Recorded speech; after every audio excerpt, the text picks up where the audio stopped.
after that we see law of energy conservation and its proof. Another thing, energy of a freely falling body, है ना, किसी freely fall होने वाली body में की जो टोटल एनर्जी होती है वो फाइंड करना, और ये बताना कि ईच पॉइंट पर ये कैसी होती है, सेम होती है। तो देखो, किसी फ्रीली फॉलिंग बॉडी की ईच पॉइंट पर एनर्जी सेम होना, मतलब टोटल एनर्जी, बॉडी को फ्रीली अगर हमने फॉल किया है तो इसमें कौन कौन सी एनर्जी होंगी, पोटेंशियल और काइनेटिक। जब रुकी है तो पोटेंशियल, और जब फॉल होगी तो काइनेटिक। दोनों का टोटल कंजर्व्ड होता है, मतलब सेम होता है हर पॉइंट पर, ये प्रूव करना है हमको। तो energy, law of energy conservation भी तो यही बोलता है कि किसी भी सिस्टम का की टोटल एनर्जी कंजर्व्ड होती है, मतलब चेंज नहीं होती, मतलब कांस्टेंट रहती है, बदलती नहीं है ना। इसमें पोटेंशियल एनर्जी 100 थी, तो ये पोटेंशियल एनर्जी उसकी काइनेटिक एनर्जी में 100 में कन्वर्ट हो गई है, टोटल सेम रहेगा। क्लियर? तो चेंज इन पोटेंशियल और पोटेंशियल एनर्जी का चेंज बताना काइनेटिक एनर्जी। तो देखो यहाँ पर सपोज ये अर्थ सरफेस है, हमने अर्थ सरफेस से कैपिटल H हाइट पर यहाँ से किसी बॉडी को हम फ्रीली फॉल कर रहे हैं, यहाँ से पॉइंट A से, राइट। तो ये हमने बॉडी को छोड़ा, हाँ, तो ये आके गिरेगी कहाँ, ज़मीन पर ऐसे। तो इसके रास्ते पर हमको बताना है कि रास्ते के हर पॉइंट पर टोटल एनर्जी सेम होती है, ये हमको प्रूव करना है। तो मैं क्या कर रहा हूँ, एक पॉइंट जहाँ से मैंने इसको छोड़ा है वो ले लिया है मैंने, एक रास्ते में एक पॉइंट ये ले लिया जहाँ पर ये पोजीशन B पर एक पॉइंट ले रहा हूँ, और एक तीसरा पॉइंट अर्थ पर पहुँचने के ठीक पहले का ले रहा हूँ मैं।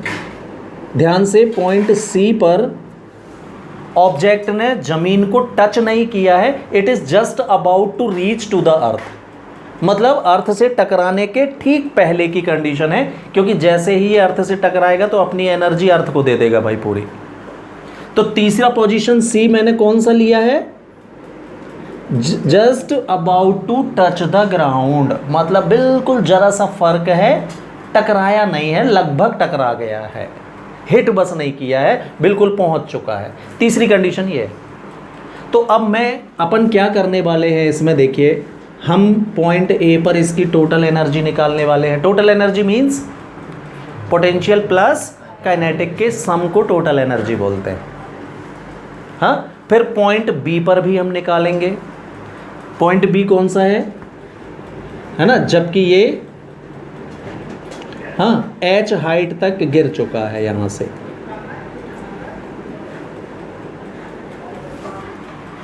है ना, टॉप से कितनी ऊंचाई तक हाइट तक गिर चुका है ये, H हाइट तक। तो ये बताओ इसकी अर्थ सरफेस से हाइट कितनी बचेगी, capital H minus small h height बचेगी अर्थ सरफेस से, यहाँ से, राइट। और तीसरी पोजीशन C क्या है, हाँ, when object is just about to reach to the ground. तो यहाँ पर निकालेंगे हम टोटल एनर्जी, यहाँ पर निकालेंगे, यहाँ पर निकालेंगे। अगर तीनों जगह पर टोटल एनर्जी सेम आ गई तो लॉ ऑफ एनर्जी कंजर्वेशन सच बोलता है भाई कि टोटल एनर्जी हमेशा कांस्टेंट रहती है, या फ्रीली फॉलिंग बॉडी के हर पॉइंट पर एनर्जी सेम होती है, और या change of potential energy into kinetic energy. तो ये 3 क्वेश्चन कवर करता है भाई ये, है ना, काइनेटिक का, पोटेंशियल का काइनेटिक में चेंज बताना, ठीक है। तो ये फिगर क्रिएट कर लो, फिर हम लिखते हैं।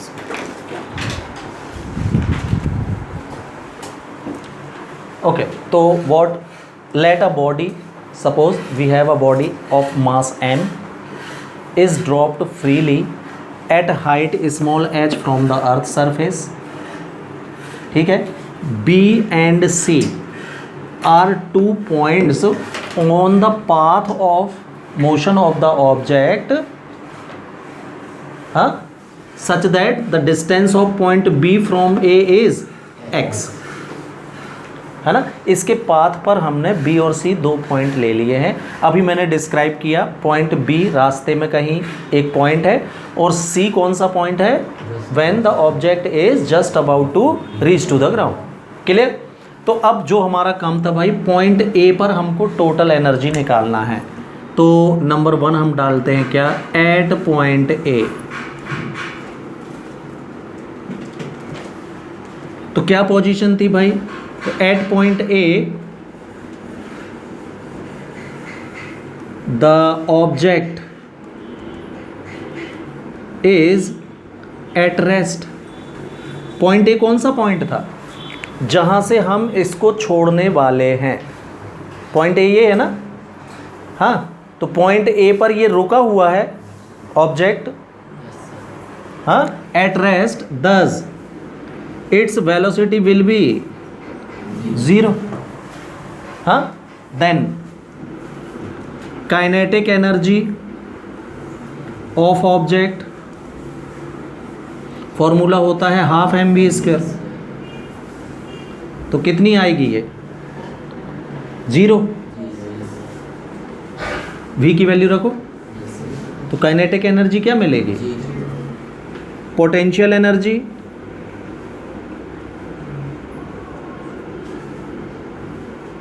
Eight point A, yes, PE is equal to कितनी होगी ये, फिगर में देख के बताएं। पोटेंशियल एनर्जी, हाँ, mgh होगी। Then total energy of body at point A. तो टोटल एनर्जी को मैंने EA से शो कर लिया है भाई, जिसमें पहचान में आए कि किस पॉइंट की है। तो एनर्जी में A लगा दिया at point A. Total mechanical energy, mechanical energy किसको बोलते हैं भाई, the sum of kinetic and potential energy is called mechanical energy. तो potential energy plus kinetic energy मिलके बनाती है मैकेनिकल एनर्जी। पॉइंट ए पर निकल आएगी है। PE कितना, mgh, KE कितना, 0। तो टोटल एनर्जी क्या मिली आपको, mgh भाई। इसको मैंने इक्वेशन नंबर 1 दे दिया। तो पॉइंट ए पर मैंने टोटल एनर्जी फाइंड कर ली। अब यही काम हमको पॉइंट बी पर भी करना है और पॉइंट सी पर भी करना है। अगर तीनों जगह पर टोटल एनर्जी इतनी ही आ रही है, का मतलब है लॉ ऑफ एनर्जी कंजर्वेशन सच बोलता है कि the total and mechanical energy of object always remains constant. Constant मतलब जो बदलती नहीं है उसको कांस्टेंट बोलते हैं। तो हर पॉइंट पर नहीं बदले मतलब कांस्टेंट, प्रूफ हो जाएगा। Now we see at point B. अब पॉइंट बी पर कैलकुलेशन कर रहे हैं भाई हम। पॉइंट ए पर हमने कर लिया टोटल कैलकुलेशन। तो पॉइंट बी को देखें फिगर में, हाँ। तो after travelling distance x the object is reaching to point B और रीच टू पॉइंट बी, है ना। तो हम बोलेंगे क्या, after falling distance x the object reaches to point B. हाँ, x डिस्टेंस फॉल होने के बाद ऑब्जेक्ट कहाँ पहुंचा है, पॉइंट बी पर पहुंचा है, राइट। तो यहाँ पॉइंट बी पर ये अब रुकी हुई पोजीशन पर नहीं होगा भाई, ये मोशन का पॉइंट है। ये देखिए, यहाँ से मैंने इस ऑब्जेक्ट को फ्रीली फॉल कर दिया, तो जब ये यहाँ पहुँचेगा तो ये पोजीशन कैसी है उसकी, मोशन वाली है, राइट। तो ये बताओ पॉइंट बी की जमीन से हाइट क्या बचेगी फिर, अर्थ से, हाँ। Then height of, then its height from earth surface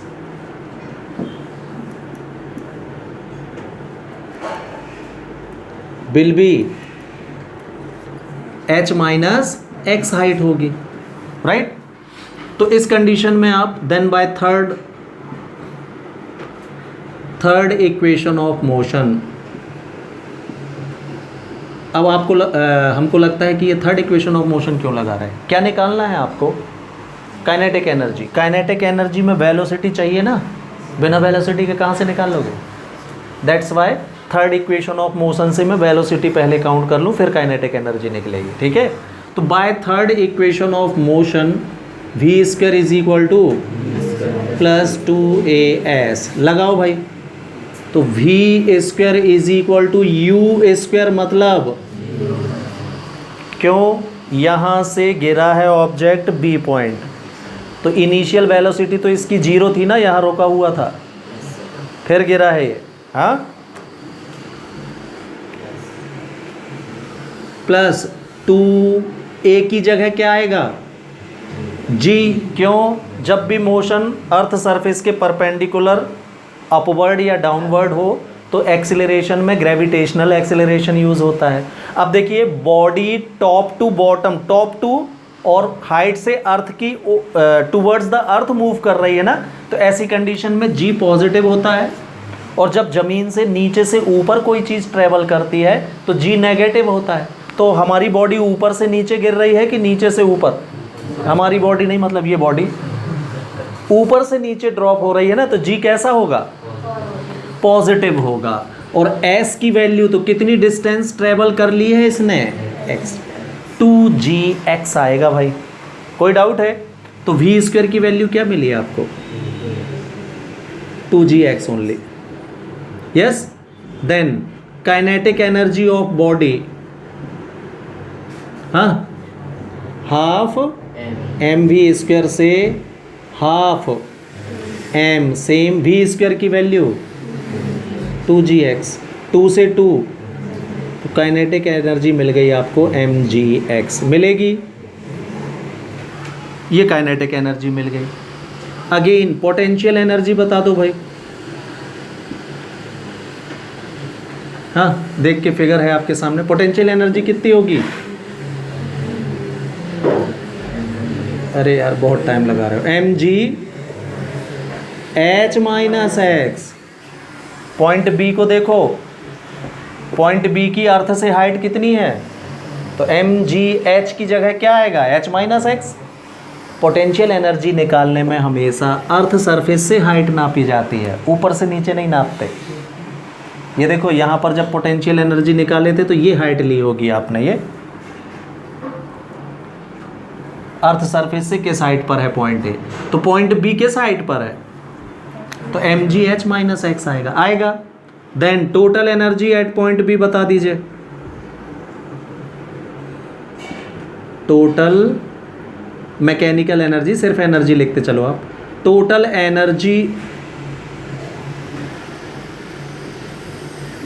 at point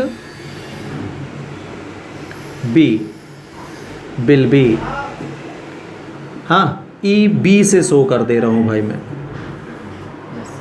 हाँ, कितना, के ई प्लस पी ई, फिर से दोनों का टोटल करना पड़ेगा, के ई कितना, M G X plus P E कितना, M G H minus X. Solve करो भाई इसको, तो ई बी कितना आएगा, M G X plus M G H minus M G X, M G का अंदर मल्टीप्लाई कर दिया, plus M G X minus M G x.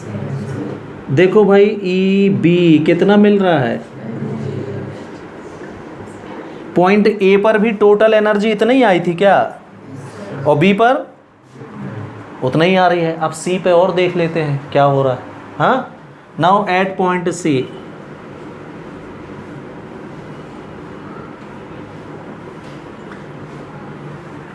तो पॉइंट सी कौन सा पॉइंट है, हाँ, है ना,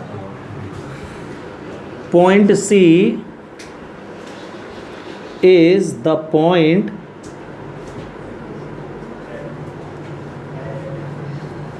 where the object just about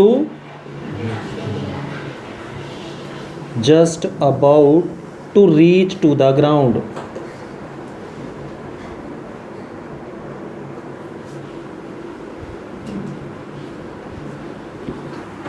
ये वाला पॉइंट सी है, ठीक है। मतलब ये स्टॉप कंडीशन नहीं है ना, यहाँ पर भी मोशन में है। तो फिर से हमको इसकी काइनेटिक एनर्जी निकालने के लिए वेलोसिटी फिर से निकालनी पड़ेगी भाई। तो देन बाय, तो एट पॉइंट सी अगर हम देखें, पॉइंट सी कैसा है, where the body is just about to reach to the ground, है ना। तो पॉइंट सी पर by third equation of motion फिर से हमको वेलोसिटी पता करनी पड़ेगी इसकी, है ना। तो by third equation of motion, yes, v square is equal to u square plus 2as लगाओ भाई। तो v square is equal to u square मतलब जीरो का ही स्क्वायर, है ना। यहाँ से छोड़ी थी यहाँ तक पहुँची है, ध्यान से, यहाँ से इतना ट्रेवल की है ये, हाँ। 2a की वैल्यू तो g ही होगी क्योंकि ऊपर से नीचे ही फॉल हुई है बॉडी। s की वैल्यू इस बार कितनी होगी भाई, h होगी, यहाँ से यहाँ तक फॉल हो चुकी है। तो टोटल लेंथ क्या हो गई इसकी, डिस्टेंस h। तो v स्क्वायर की वैल्यू क्या मिलेगी, 2gh। देन फाइंड करो भाई kinetic energy, half m v square is equal to half m v square की वैल्यू 2gh, 2 से 2, तो काइनेटिक एनर्जी मिल गई है क्या आपको, mgh मिलेगी, हाँ। एंड पोटेंशियल एनर्जी कितनी, देख के बताएं फिगर में, mg 0। फिर भूले भाई आप, पोटेंशियल एनर्जी में हाइट ज़मीन से नापते हैं, आप ऊपर से ना देख लेना है h। अब ये बताओ, यहाँ है ऑब्जेक्ट, इसकी ज़मीन से हाइट कितनी है, इसलिए मैंने बोला just about to reach to the ground. तो हाइट तो जीरो ही होगी ना उसकी, क्लियर। तो पोटेंशियल एनर्जी कितनी, then total energy at point C, at point C will be, yes, E C से शो कर ले रहा हूं मैं इसको, पोटेंशियल एनर्जी प्लस, तो 0 plus mgh, potential energy 0, kinetic energy mgh, total कितनी, फिर से ये देखो भाई।